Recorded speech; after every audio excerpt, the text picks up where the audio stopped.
अयोध्या पहुंचे शंकराचार्य स्वामी अविमुक्तेश्वरानंद कल सुबह 10 बजे गौ ध्वज स्थापना भारत यात्रा की शुरुआत रामकोटि की परिक्रमा के साथ करेंगे। स्वामी अविमुक्तेश्वरानंद अयोध्या पहुंच चुके हैं। स्वामी अविमुक्तेश्वरानंद ने मीडिया से बात करते हुए अयोध्या के संतों से आह्वान किया है कि वह तिरुपति बालाजी के लड्डू की घटना को गंभीरता से लेते हुए सरकार से मांग करें कि धर्म का कार्य सरकार छोड़ दे और धर्माचार्य को यह व्यवस्था सौंप दी जाए। मंदिरों की व्यवस्था सरकार के हाथ से संतों को मिलना चाहिए। तिरुपति के लड्डू में जिस तरीके से अपवित्र पदार्थों को मिलाया गया उससे सनातनी पवित्रता खंडित हुई है। इसको लेकर लाखों भक्तों में नाराजगी है और वो इसको लेकर सवाल भी कर रहे हैं।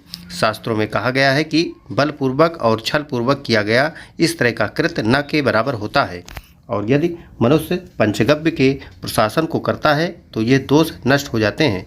स्वामी अविमुक्तेश्वरानंद ने सरकार से मांग किया है कि किसने और किस कारण से यह कृत्य किया है वो जनता के बीच आना चाहिए और उसको कठोर दंड मिलना चाहिए। राम मंदिर पर शंकराचार्य ने कहा कि मंदिर जैसा भी बन रहा है वो विशेष नहीं है, सबसे मुख्य है जन्मभूमि जो सदा पूजनीय है। मथुरा और काशी पर शंकराचार्य स्वामी अविमुक्तेश्वरानंद ने कहा कि वो भूमि भगवान की है, वो हमारे हाथ होनी चाहिए। कुछ लोग उस पर कब्जा जमाए बैठे हैं, वो अत्याचार है। ऐसे लोग आकर हमारी छाती पर मूंग दलने का कार्य कर रहे हैं। जिस तरह से अयोध्या के लिए आंदोलन हुआ उसमें सफलता भी मिली। दूसरी भूमि जिन पर अतिक्रमण हुआ उसको भी प्राप्त करेंगे। हालांकि इस बार स्वामी अविमुक्तेश्वरानंद राहुल गांधी पर टिप्पणी करने से बचते नजर आए। स्वामी शंकराचार्य अविमुक्तेश्वरानंद का बयान। बहुत बड़ा एक अपराध बोध, बहुत बड़ा एक पाप बोध आ गया और कल सवेरे से ही लोगों ने हम लोगों से पूछना शुरू किया है कि हम क्या करें।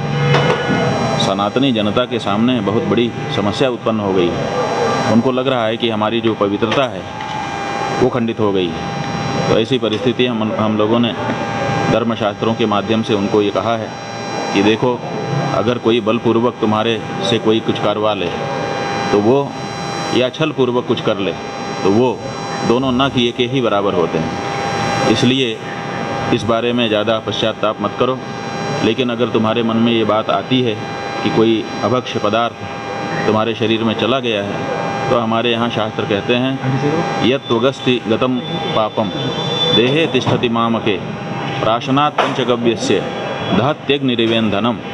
इसका मतलब है कि हमारी त्वचा में, हमारी अस्थि में और इसके बीच में जो मज्जा मांस आदि हैं उनमें अगर कोई पाप चला गया है तो वो पंचगव्य के प्राशन से, जैसे आग में ईंधन डालने से ईंधन समाप्त हो जाता है, उसी तरह से पंचगव्य के प्राशन से पाप नष्ट हो जाते हैं। तो हमने ये व्यवस्था दी है कि पंचगव्य का प्राशन हिंदू कर लें, उससे उनके इस पाप का दहन हो जाएगा। वो निष्पाप होकर के फिर से अपनी पवित्रता को जारी रख सकते हैं। लेकिन बड़ा सवाल ये है कि किसने और किस कारण से ये किया। जिसने जिस कारण से ये किया, दोनों बातें सामने जनता के आनी चाहिए और उनको कठोर से कठोर दंड करोड़ों लोगों की पवित्रता को भंग करने के लिए मिलना चाहिए। अब प्राण प्रतिष्ठा के बाद पहली बार प्रथम तल पे राम दरबार की स्थापना हो रही है, होने जा रही है उसी दिन में, तो उसको लेकर के जिस तरह से मंदिर का परिदृश्य उभर कर सामने आ रहा है और चीज़ें अब वो हो रही हैं, तो 2025 से बताया जा रहा है कि मंदिर पूरी तरह से खोल दिया जाएगा, दर्शनार्थी देख सकेंगे। तो कितना बड़ा कदम है अगर कहा जाए सनातन के लिए, हिंदुत्व के लिए और अयोध्या की अपनी गरिमा। देखिए, मंदिर हमारे लिए कभी महत्वपूर्ण नहीं रहे। हमारे लिए भगवान और भगवान से जुड़े जो लीला धाम हैं उनके, वो महत्वपूर्ण हैं। नाम, रूप, लीला और धाम, इन 4 रूपों में भगवान की आराधना हम लोग करते हैं। तो भगवान का ये धाम है, यहाँ पे उन्होंने अवतार धारण किया, जन्मभूमि है। इस कारण से इस स्थान का महत्व है। मंदिर तो बन जाए अच्छी बात है, नहीं बने तो भी जन्मभूमि हमारे लिए पूजनीय है और जब तक जो जैसा बना है कोई दिक्कत नहीं है। जन्मभूमि तो सदा से पूजनीय है और उसकी पूजा अर्चना हम लोग परंपरा से करते आए हैं, आगे भी करते रहेंगे। जन्मभूमि की आपने बात की तो बात ये मथुरा काशी और अयोध्या हो गई, मथुरा काशी भी चल रही है।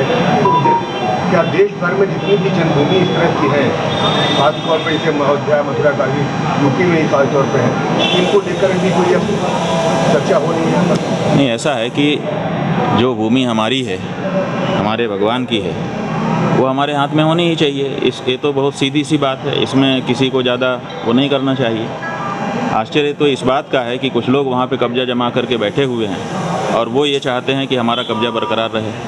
ये अत्याचार है हमारे ऊपर। अपनी भूमि को अपने पास रखना या अपने पास रखने की इच्छा करना, वहाँ पर बैठ करके आराधना उपासना करना, ये तो हमारा जन्मसिद्ध अधिकार है। हम अगर उसके लिए प्रयास कर रहे हैं, इसमें क्या आश्चर्य है? आश्चर्य इस बात का है कि लोग आकर के हमारी ही छाती पर मूंग दल रहे हैं। तो हम उसको प्राप्त करने के लिए प्रयास करेंगे। जिस तरह अयोध्या को लेकर आंदोलन खड़ा हुआ, लंबी लड़ाई, देखिए अयोध्या को हम देख रहे हैं। बात यह है कि अयोध्या के लिए आंदोलन खड़ा हुआ और उसमें लोगों ने अपने अपने ढंग से प्रयास किया। आज वहाँ पर हम सफल हो गए। अपनी ज़मीन हमारी ज़मीन हमारे पास है, हमारे भगवान वहाँ पे विराजमान हैं। ऐसे ही जो दूसरी भूमियाँ हैं जिन पे अतिक्रमण किया गया है, उनको भी हम प्राप्त करेंगे। लेकिन समस्या ये है कि लोग ये कह रहे हैं कि राम आए तो राम के आने का परिणाम क्या है?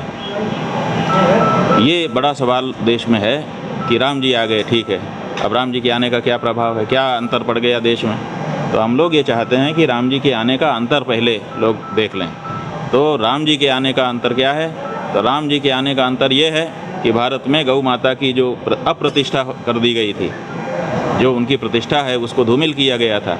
अब राम जी के आने से वो प्रतिष्ठा पुनः कायम होगी और जब गौ माता की प्रतिष्ठा हो जाएगी तो ऐसा है कि जाकी रही भावना जैसी, प्रभु मूर्ति देखी तिन तैसी, जैसी दृष्टि वैसी सृष्टि। तो किसकी दृष्टि कैसी है, उसको वैसी सृष्टि दिखाई देती है। इसमें अपने लोगों को क्या कहना है?